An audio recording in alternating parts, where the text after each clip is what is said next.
Lumumba, le retour d'un héros, c'est le titre d'un documentaire réalisé lors du rapatriement l'an dernier de la dépouille de l'ancien Premier ministre congolais en RDC.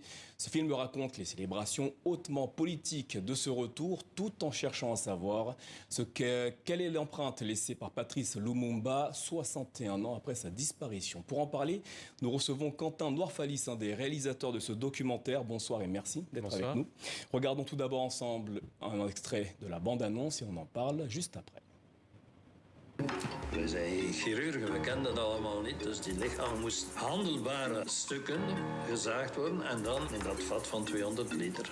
Personne, ni belge ni congolais, n'a été interpellé ni jugé. Il n'y a aucun assassin. C'est historique, il faut qu'on sache ce qui s'est passé. Nous allons montrer au monde ce qu'elle peut faire l'homme noir quand il travaille dans la liberté. Lumumba, le retour d'un héros, un film documentaire signé Benoît Fette, Dieudo Amadi et Quentin Noirfalis, notre invité ce soir. Comment est née l'idée de ce film documentaire sur Lumumba ? L'idée, elle naît d'une rencontre entre Benoît Fette, qui est journaliste à RTBF, qui couvre l'international, et la famille Lumumba, qui dit il va y avoir cet événement, c'est relativement imminent, on va récupérer cette dent en fait qui appartient à notre part, et lui en fait vient avec l'idée de peut-être faire d'abord un reportage, et puis après on commence à travailler ensemble, plutôt sur un documentaire, à la fois sur l'actualité de l'événement, c'est-à-dire ce retour qui va passer par tous les lieux importants de la vie de Patrice Lumumba, et aussi une envie qui naît très vite d'avoir un regard congolais assez vite. Et donc moi je contacte Dieudo Amadi, vu son expertise en documentaire, et de travailler de notre côté sur la Belgique, sur quelle est la mémoire de Patrice Lumumba en Belgique, qui est au moment où on démarre ça en fait très nul, puisque pas du tout enseigné à l'école, en tout cas pour le grand public, on ne connaît pas très bien Patrice Lumumba. Qu'avez-vous souhaité montrer ou mettre en évidence à travers ce film ? On a souhaité mettre en évidence trois choses. La première, c'est effectivement, il y a un événement historique pour le Congo, c'est un des héros de l'indépendance qui a été assassiné à côté de deux autres personnes. Mais il y a eu beaucoup d'autres personnes en fait qui ont vraiment subi dans cette période qui a été très trouble, parce qu'en fait on retient l'indépendance du côté belge et du côté européen. On ne sait pas qu'après il y a eu vraiment une période très très dure pour le Congo. Et donc de montrer ça, c'était la première chose, donc avec un recours aux archives.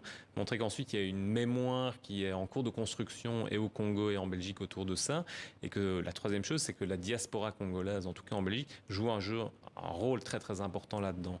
Donc, dans ce film, vous faites le récit donc de ce retour de la dépouille de Lumumba en RDC.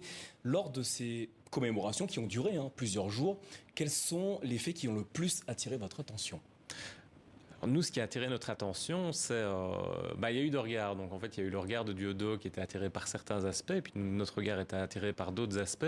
Ce qui était intéressant, c'était de voir qu'est-ce qui restait dans son village natal à Onaloa, au Sankuru, donc en plein cœur du Congo de Lumumba, et donc il y avait une ferveur populaire et à la fois en fait un contraste d'un lieu relativement abandonné en fait, d'une certaine façon.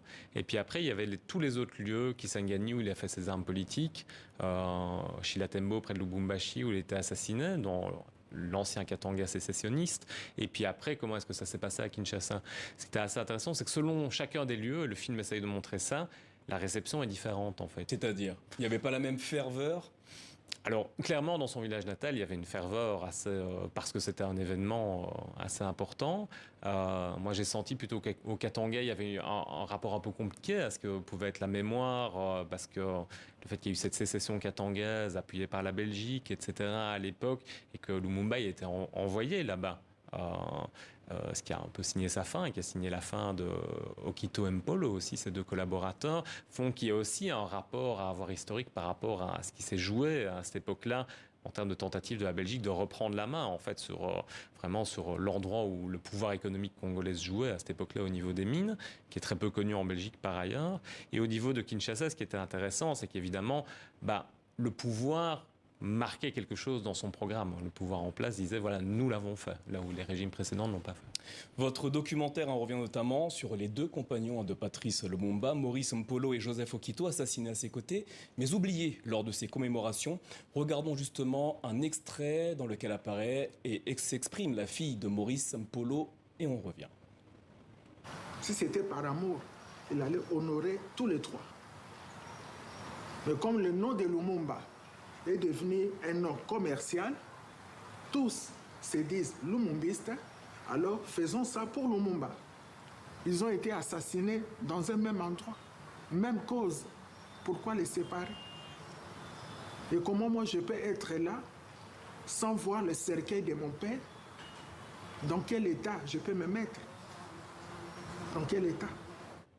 Le nom de Patrice Lumumba en RDC est-il devenu commercial comme l'affirme la fille de Maurice Mpolo?